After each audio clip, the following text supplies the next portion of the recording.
안녕하세요. 난나놈입니다. 오늘은 2월의 소엽 풍란기르기에 대해서 한번 찍어볼까 하는데요.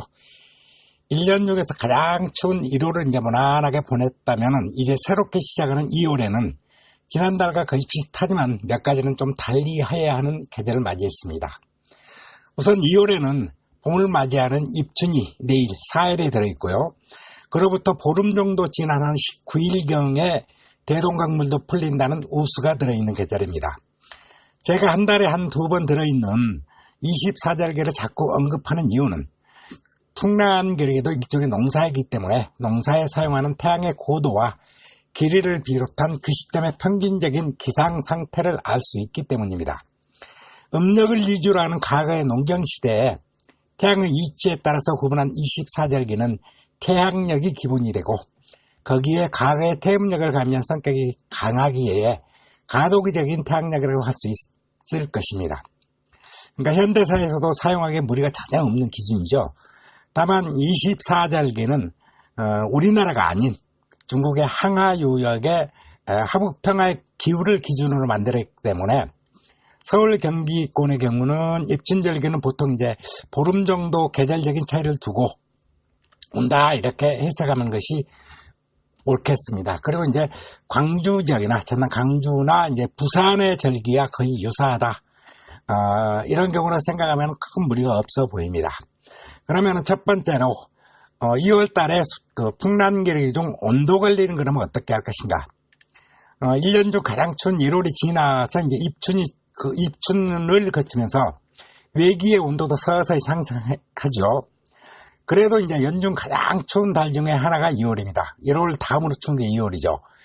올해의 경우 그래도 비교적 따뜻한 겨울 날씨 덕분에 지난 1월은 다른 해에 비해 비교적 수월했지만 아직도 최저온도에 신경을 써야 하는 달이기도 합니다. 내일 같은 경우 갑자기 추위가 온다고 그러죠. 그렇기 때문에 이제 1월의 풍랑 관리에서도 언급을 했지만은 2월에도 갑자기 찾아오는 한파에 늘 주의하고 일기예보에 항상 관심을 줘야 하는 계절입니다. 2월부터는 베란다 재배의 경우 최고 온도에도 주의를 기울여야 합니다. 이제껏 1월 같은 경우는 최저 온도에 주의를 주로 많이 기울였는데요. 그 다음에 효면적인 풍란이건 가온하여 성장하는 풍란이건 갑자기 높아진 온도는 풍란에게 가호흡을 유도하여 많은 양의 양분을 사용하게 함으로써 이제 급격하게 온도가 상승한다든가 그렇지 않도록 창문을 열어서 외기와 좀 섞어준다든가 아니면 인공적으로 이제 가동 온도 상승을 주의하시면서 키워야 될 것입니다. 그렇다고 최저 온도 하락을 등한시하다가는 제일 추운 1월을 무사하게 지나온 풍란이라도 아주 굉장히 치명적인 동해를 2월에 입는 경우를 우리는 종종 볼 수 있습니다. 그러니까 1월에 사용한 보조 난방기구 등은 2월에도 유용하게 활용하시면 됩니다. 두 번째로 가서 2월에 풍란기르기 중에 물주기는 그러면 어떻게 할 것인가? 아무래도 이제 건조한 대기와 난방을 많이 할 수밖에 없는 환경 때문에 실내의 습도는 항상 건조한 경우가 많을 수밖에 없습니다.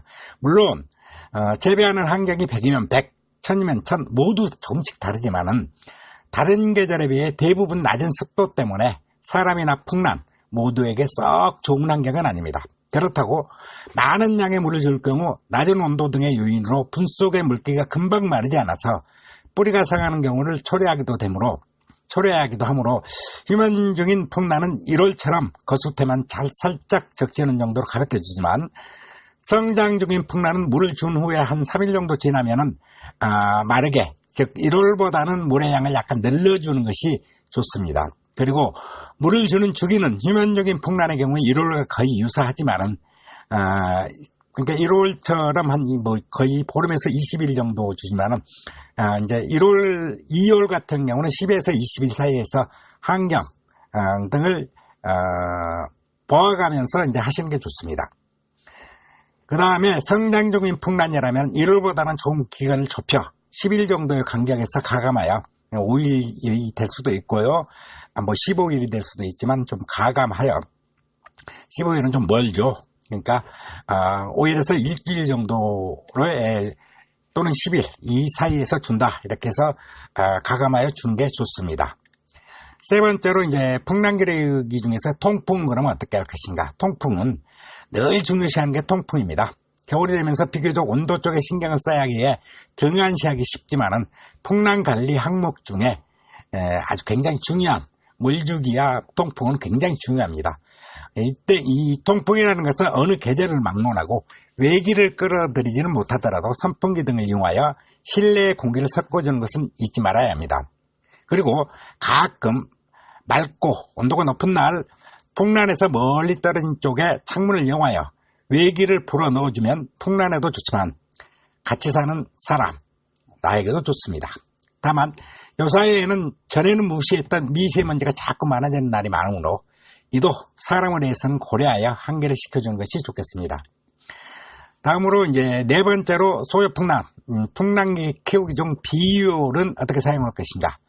휴면적인 풍란이라면 비료에 사용을 하지 않아도 되지만은 가온으로 성장시키는 경우라면 비료를 사용해서 균일한 임유지와 성장을 유도하는 것이 좋습니다. 다만 성장 중인 풍란이라도 1월에 사용했던 것처럼 비료의 희석 비율을 기존에 사용했던, 그러니까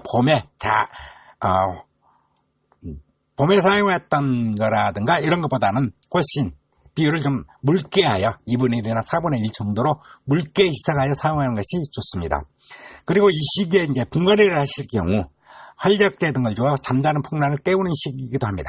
물론 이때 소독도 한번 해주는 게 좋습니다. 그러니까 살균제 등으로 분갈이 이제 전에 한번 소독을 해주는 것도 나쁘지 않습니다. 그 다음에 이제 마지막으로 기타 사항들을 보게 되면 소요풍란의 경우 연중 어느 때나 분갈이는 가능하나 이제 부지런하신 분의 경우는 1년에 4번 또는 뭐 2번 분갈이를 하게 되는 경우가 많으며 최소 1년에 1번 정도는 분갈이해야 되는데 풍란을 기르는 취미 하는 일입니다. 이 경우 봄 분갈이의 경우 2월 말에서 3월 초에 보통 분갈이 시작하나 요사이에는 조금 일찍 시작해서 풍란 농사를 시작하는 경우가 더 많은 것 같아요. 이 경우 일찍 시작하시는 분은 2월 초에 풍란을 깨우기 위해서 분갈이를 끝내시는 분도 많습니다. 분갈이를 하게 되면 보통 이제 풍란이 깨어나서 그때부터는 성장을 시작한다고 우리가 생각을 하거든요. 그리고 보통의 경우 풍란의 뿌리가 움직이기 직전 분갈이를 하여 새롭게 한 해를 시작하는 것입니다. 그리고 이번 달에도 일기예보에 항상 관심을 갖고 갑자기 몰아닥친 한파에 늘 주의를 기울이셔서 긴 겨울을 무사하게 넘긴 풍란에게 잠깐의 실수로 많은 상처를 남기는 일이 없도록 주의하셔야 하는 달이기도 합니다. 그러면은 지금까지 2월의 풍란 관리에 대해서 마치고요. 좋아요와 알람 꼭 눌러주시길 부탁드리겠습니다. 그리고 구독 신청해 주시면은 앞으로 계속해서 매월 올별 관리라 기타 다른 사항들이 많이 전달되니까 바로바로 받아보실 수 있으실 겁니다. 감사합니다. 지금까지 난나눔이었습니다.